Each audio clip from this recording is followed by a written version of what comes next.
আল্লাহ রাব্বুল আলামিন বললেন, নিশ্চয়ই ফেরাউন জমিনের মধ্যে পরাক্রমশালী, শুধু শক্তিধর না, অধিক শক্তিধর বাদশা হিসাবে তিনি পরাক্রমশালী হয়েছেন, শক্তিধর হয়েছেন। হয়ে তিনি কি করলেন? ওয়াজআলা আহলাহা শিয়া'আন ইস্তাদঈফু তা'iফাতাম মিনহুম, সেখানে তিনি ছেলে শিশুদেরকে সেখানে তিনি জবাই করতেন জীবিত, এবং একটা দলকে তিনি দুর্বল করে রাখতেন, আর মেয়েদেরকে তিনি জীবিত রাখতেন। ইন্নাহু কানা মিনাল মুফসিদিন, নিশ্চয়ই আল্লাহ তাআলা বলেন ফেরাউন নিশ্চয়ই জমিনে ফাসাদকারী এবং বিপর্যয় সৃষ্টিকারী। কথা কোন ঠিক কিনা? আমার বন্ধুরা, কুরআনুল কারীমের কথাগুলো হলো মুজিজা।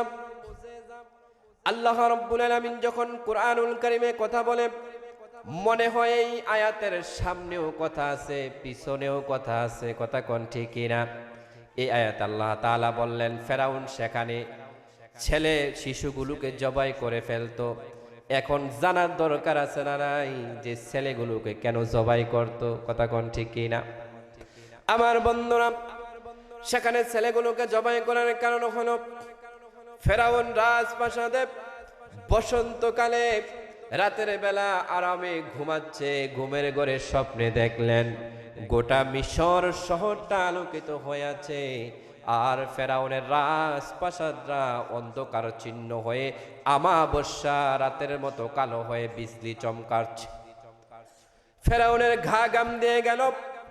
ঘুমের ঘরে থেকে ফেরাউন উঠে গেল, রাষ্ট্রীয় ইমার্জেন্সি কলিং টিপ দিলেন।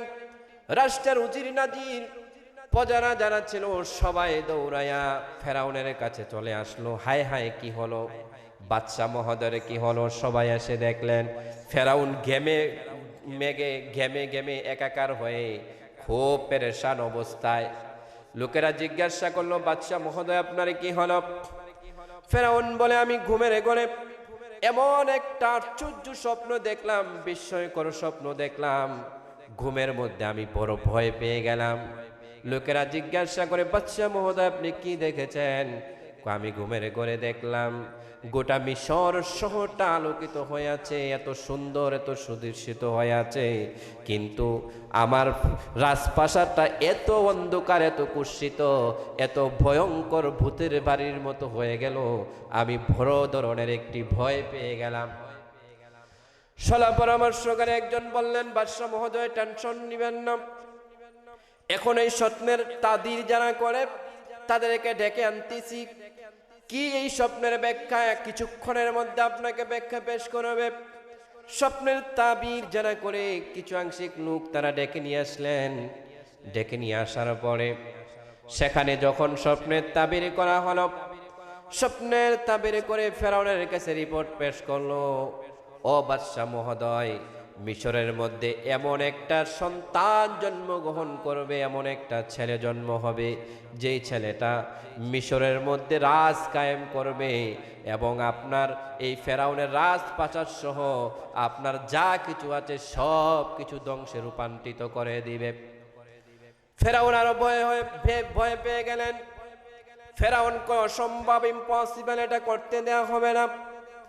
ফেরাউন রাষ্ট্রের মধ্যে ইমার্জেন্সি আইন চালু করলেন। এই মুহূর্তে এখন থেকে রাষ্ট্রের এই জনপদের মধ্যে কোনো একটা শিশু যদি জন্মগ্রহণ করে, সঙ্গে সঙ্গে এই শিশুটাকে জবাই করে দিবা, ছেলে শিশুটাকে জবাই করে দিবা। আইন চালু হয়ে গেল। রাষ্ট্রের যারা সেরা ফেরাউনের পক্ষে ছিল, এই মানুষগুলো পর্যন্ত মানতে চায় নাই। আমাদের দেশও বিভিন্ন দেশে রাষ্ট্রপ্রধানের মাথা যখন খারাপ হয়ে যায়, এমন কিছু আইন প্রয়োগ করে, ওই দলের লোকও এটা পছন্দ করে না। এমন কিছু আইন আমাদের বাংলাদেশ অতীতে হয়েছে কিনা? হয়েছে কিনা? আমার বন্ধুরা, ফেরাউন যখন এই আইন প্রয়োগ করলো,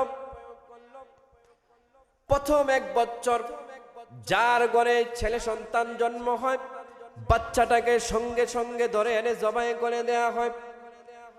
সলাম পরামর্শকারীরা চিন্তা করলেন, এমনি ভাবে যদি ছেলে শিশুগুলোকে জবাই করে দেয়া হয়, কিছুদিন পরে তো রাষ্ট্রের পুলিশ বাহিনী চালানোর জন্য ছেলে পাওয়া যাবে না, মিলিটারি বাহিনী চালানোর জন্য পুরুষ পাওয়া যাবে না, রাষ্ট্র তো পুরুষ শূন্য হয়ে যাবে। সলা পরামর্শকারীরা বিনয়ের সাথে ফেরাউনকে বললেন, ও ফেরাউন, আপনি তো এই রাষ্ট্রের মধ্যে আইন চালু করেছেন ছেলেগুলোকে জবাই করে দেওয়ার জন্য। এইভাবে যদি ছেলেগুলোকে জবাই করে দেয়া হয়, আগামীতে তো রাষ্ট্রের মধ্যে ছেলেই পাওয়া যাবে না। আপনার এই বিশাল অট্টালিকা, আপনার এই বিশাল সাম্রাজ্য কে চালাবে? ফেরাউন চিন্তা করলেন, হ্যাঁ কথা তো সত্য। এবার ফেরাউন বললেন, ঠিক আছে, 1 বছর ছেলে শিশু জবাই করা হবে, 1 বছর জবাই করা হবে না। যেই বছর ফেরাউন ঘোষণা দিলেন এই বছর কোনো ছেলে জবাই করা হবে না, সাইয়েদেনা মূসা আলাইহিস সালামের মায়ের ঘরে মূসা আলাইহিস সালামের ভাই হারুন আলাইহিস সালাম সেই বছর জন্মগ্রহণ করলেন।